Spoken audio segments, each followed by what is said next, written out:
할렐루야. 하나님의 크신 사랑이 이 새벽에 우리 가운데 가득한 줄 믿습니다. 오늘 우리는 잠언 25장 15절로 28절의 본문을 통하여 절제와 진실이라는 제목으로 하나님의 말씀을 함께 나누도록 하겠습니다. 우리는 계속해서 잠언 말씀을 통하여 신자가 이 땅에서 어떻게 살아야 될 것인가를 묵상하고 있습니다. 여러분, 믿음은 언제나 삶으로 증명이 돼야 되죠. 이런 말 들어보셨습니까? 결과로 과정을 입증하라. 마찬가지입니다. 내가 믿음이 있다라면 나의 삶에서 믿음이 있는 모습이 나타나야 됩니다. 그러므로 잠언은 실생활에서 나타나는 말씀 실천을 말하고 있습니다. 실생활에서 나타나는 말씀 실천이 바로 잠언입니다. 그런 의미에서 오늘 본문은 지혜로운 신자가 이웃과 어떤 관계를 유지하며 살아야 될 것인가를 말씀하고 있습니다. 매우 덕담과 같은 색채를 띠고 있습니다. 그것이 오늘 본문의 특징이죠. 그 가운데 가장 중요한 것을 두 가지로 이야기하고 있는데, 첫째는 절제입니다. 절제가 신자가 살아가는 첫 번째 단추라는 것입니다. 15절부터 16절, 23절부터 28절까지 절제에 관하여서 상세히 말씀하고 있습니다. 여러분, 절제는 자신을 제어하는 능력입니다. 이런 말씀을 들어봤을 것입니다. 저 사람은 다 좋은데 화를 참지 못해. 어떻습니까? 저 사람은 다 좋은데 자주 화를 내. 다 좋은 걸까요? 아주 큰 문제입니다. 화를 참지 못하는 것은 빨리 치료해야 할 중병이지요. 15절을 보십시오. 오래 참으면 관원도 설득할 수 있나니 부드러운 혀는 뼈를 꺾느니라. 우리가 인생을 살면서 자신의 입장을 고수할 때가 있습니다. 그러나 매일 자신의 입장을 고수한다라면 부부 관계도 원만하지 못합니다. 자녀의 관계도 원만하지 못하죠. 하물며 이웃과의 관계가 원만할까요? 그렇지 못한다는 것입니다. 그와 반대로 참을성 있게 상대방을 배려하고 절제하고 오래 참으면 어떻게 될까요? 관원도 설득할 수 있는 설득력을 가진다라고 말하고 있습니다. 부드러운 혀는 어떤 힘을 가지고 있습니까? 뼈를 꺾는다라고 했습니다. 부드러운 말과 태도는요, 상대방의 상한 감정을 바꿀 수 있는 힘을 가지고 있습니다. 어디에서 비롯될 수 있을까요? 절제입니다. 화를 누르고 기다려줄 수 있는 절제. 내가 말하고 싶지만 참는 절제가 필요한 것이죠. 상냥하고 따스한 말은 상대방의 상한 감정을 위로해 줄 수도 있습니다. 공격 본능을 해제할 수 있는, 무장 해제할 수 있는 힘을 가지고 있는 것이죠. 그게 바로 절제입니다. 그러나 내 감정을 그대로 표출하고 이야기하면 어떻게 됩니까?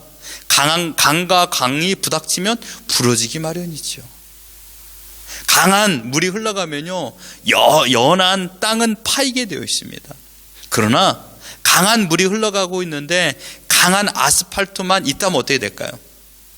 범람하게 되는 것이죠. 부부관계도 마찬가지입니다.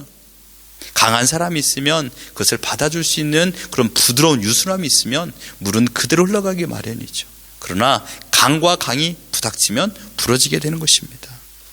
사회생활하면서 절제하며 오래 참고 부드러운 언행으로 살아간다는 것은 결코 쉬운 일이 아닙니다. 순간순간 터져 나오는 감정을 제어하는 것은 쉬운 일이 아니죠. 그러므로 신자에게 있어서 자신뿐만 아니라 이 절제는 가정생활과 이웃관계에서도 매우 중요한 필수 요소입니다. 여러분, 어제 삶 가운데서 절제하지 못함으로 일어난 일을 혹시 경험해 본 적이 있습니까? 아, 내가 이때 참았어야 되는데 라는 생각을 가져본 적이 있나요? 많은 사람들이 행하지 못하는 삶의 방식입니다. 그럼에도 불구하고 하나님께서는 이 어려운, 이 막중한 사명, 절제하는 사명을 왜 우리에게 허락하여 주셨을까요? 그것은 우리는 감당할 수 있기 때문입니다.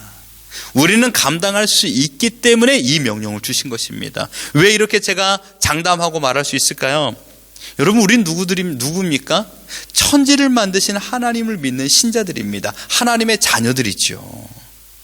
베드로전서 3장 15절에 보면 너희 마음에 그리스도를 주로 삼아 거룩하게 하고 너희 속에 있는 소망에 관한 이유를 묻는 자에게는 대답할 것을 항상 준비하되 온유와 두려움으로 하라라고 말하고 있습니다. 여러분, 우리가 예수 그리스도를 모시고 살고 있는 자들입니다. 소망을 가지고 살고 있는 자들이라는 것이죠. 세상 사람들은 우리를 보면서 이런 질문을 하게 되는 겁니다. 힘들고 어려운 똑같은 상황에서 이겨내는 것입니다. 마치 터널이 갇혔어요. 그러나 그 터널 속에서도 신자와 불신자들의 차이가 나타나는 것입니다. 여러분, 우리의 인생이 터널 아닙니까? 그런데 그 터널이 막혔다고 생각해 보십시오. 얼마나 힘들겠습니까? 그러나 그 힘든 가운데 신자와 불신자의 차이가 나타나는 것입니다. 왜요? 우리에게는 주 예수 그리스도로 말미암아 구원의 감격을 경험했던 소망이 있기 때문입니다. 세상의 것들로 인한 소망이 아니라 예수 그리스도로 말미암아 소망을 가지고 있기 때문입니다. 이 소망이 바로 영생인 줄 믿습니다. 영생을 가지고 있기 때문에 현실의 어려움을 오래 참음과 절제로 이겨낼 수 있는 것이죠. 그래서 베드로 사도는 말했습니다. 너희에게 이 소망을 묻는 자들에게 대답할 것을 준비하라. 온유함으로. 온유라는 것이 무엇입니까? 상대방을 배려하는 마음입니다. 두려움으로 하나님 앞에서를 말하고 있는 것이죠. 믿지 않는 자들을 불신자라고 합니다. 불신자들의 특징은요, 세상에 하나님도 없고 그러므로 소망도 없는 자들입니다. 신자와 불신자의 차이가 어디에서 나타날까요? 똑같은 상황에서 오래 참음과 절제로 나타나는 것입니다. 불신자와 같이 똑같이 화를 내거나 절제하지 못하고 향락 속에 살아간다라면 과연 신자로서 믿음을 삶으로 증명할 수 있을까요? 그럴 수 없다라는 것입니다. 28절을 보십시오. 자기 마음을 제어하지 아니하는 자는 성읍이 무너지고 성벽이 없는 것과 같으니라. 여러분, 성벽이 없으면 성읍도 없습니다. 자기 마음을 제어하지 못하면 그날은 망치는 겁니다. 마찬가지입니다. 자신의 마음의 상태를 지켜내지 못하면 가정에서도 자녀와의 관계, 부부와의 관계, 사회생활에서도 엉망이 될 수밖에 없습니다. 순간 충동, 육신의 정욕, 안목의 정욕, 이생의 사랑, 이 모든 것은 다 욕심이죠. 그러므로 순간 충동은 욕심으로 비롯되는 것입니다. 이 순간 충동을 제어하지 못하면, 욕심을 제어하지 못하면 황금보다 더 소중한 지금이라는 시간을 허비하게 되고, 내 마음의 감정도 마찬가지입니다. 답답한 상황을 마주할 때가 얼마나 많이 있습니까? 답답한 상황은 신자나 불신자에게도 동일하게 찾아옵니다. 그러나 우리는 하나님께 답답한 상황을 내어 맡기는 그런 놀라운 특권을 부여받은 자들입니다. 그렇기 때문에 우리는 하나님을 믿음으로, 하나님께 내어 맡김으로, 너희 염려, 어제도 말씀을 보았듯이 너희 염려를 주께 맡기라 라고 말하지 않았습니까? 시편의 말씀처럼, 그런 것처럼 우리가 하나님께 내어 맡김으로 인하여서 우리는 원망과 불신으로, 불평으로 반응하지 아니하고 그 순간 하나님의 뜻을 바라보며 하나님의 인도하심을 소망하고 있다는 것입니다. 이러한 신자된 삶을 불신자들이 볼 적에 질문을 하게 되는 것이죠. 어떻게 그 어려움을 이겨낼 수 있습니까? 우리가 말씀을 잠언에서 보았듯이 7번 넘어지지 않았습니까? 그러나 계속 하나님께서 이겨낼 수 있도록 힘을 주신다라고 말했습니다. 오뚜기라는 것이죠. 그래서 우리가 얼마나 아름다운 말씀입니까? 그 은혜로 말미암아 힘을 공급받아서 이겨낸 것을 불신자들에게 말하는 것입니다. 오래 참음, 절제, 부드러움으로 살아갈 적에 예수님의 이름이 증거되는 줄 믿습니다. 그러므로 신자에게 있어서 절제, 오래 참음은 가정에서, 이웃 관계에서의 필수라는 것을 여러분 기억하십시오. 두 번째로 오늘 본문에서 말하고 있는 지혜로운 신자가 이웃과의 관계에서 어떻게 살아야 될 것인가, 18절로 22절에 말하고 있습니다. 그것은 바로 진실입니다. 18절을 보십시오. 자기의 이웃을 쳐서 거짓 증거하는 사람은 방망이요 칼이요 뾰족한 화살이니라. 방망이, 칼, 화살은 치명적인 무기입니다.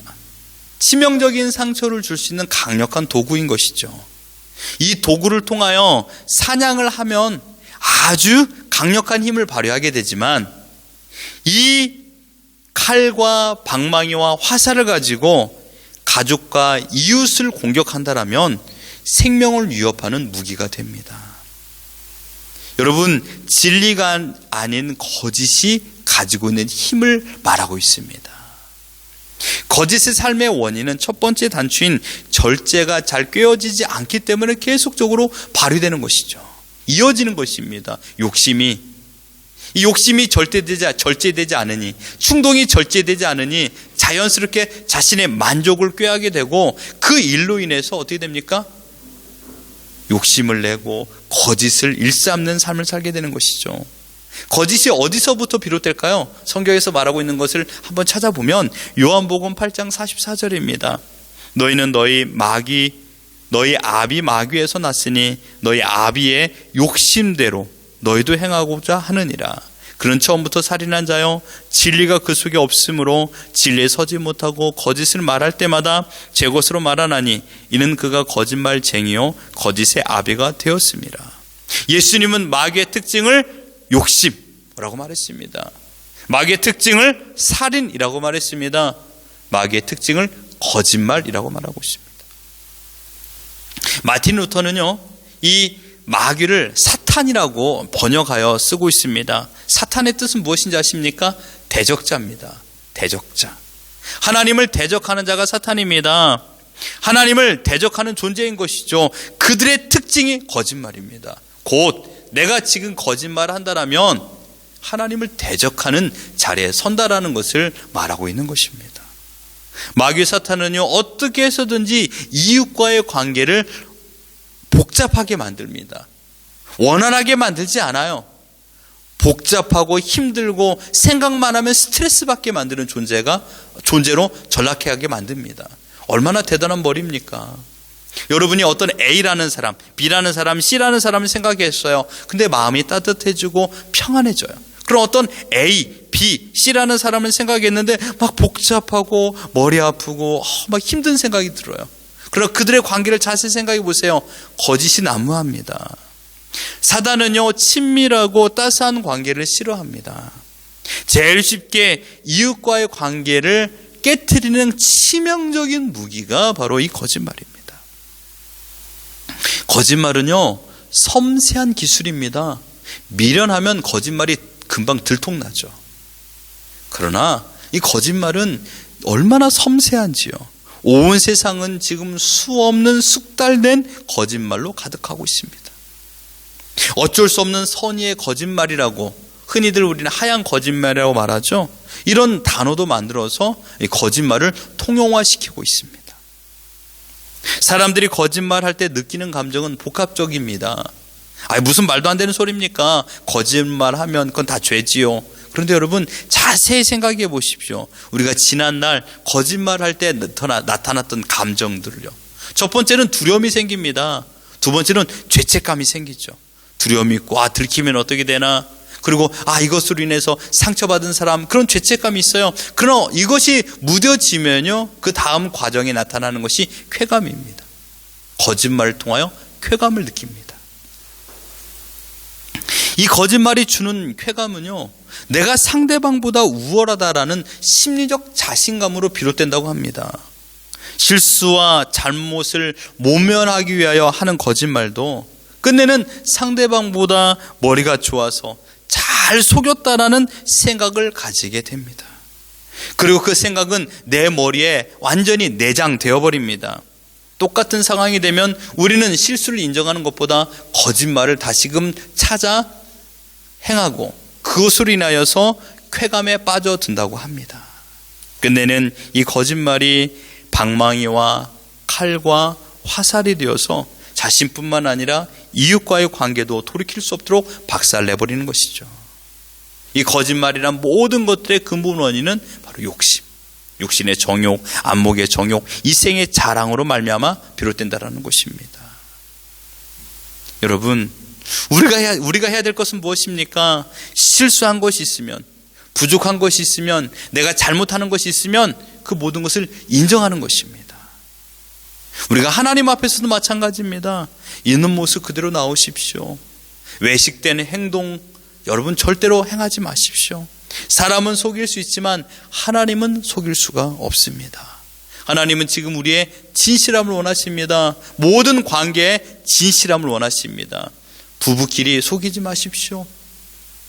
진실된 모습이 모든 문제 해결의 제일 원칙입니다. 절제와 거짓 없는 진실함은 하나님 앞에서 매우 소중한 태도요, 또한 이웃과의 관계에서도 매우 소중하다라는 것을 우리에게 말씀하고 있습니다. 이러한 절제와 거짓 없는 진실함을 삶으로 증명하십시오. 그래서 하나님이 주셨던 은혜와 사랑으로 오늘을 살아가는 우리 모두가 되기를 예수 그리스도 이름으로 축원합니다.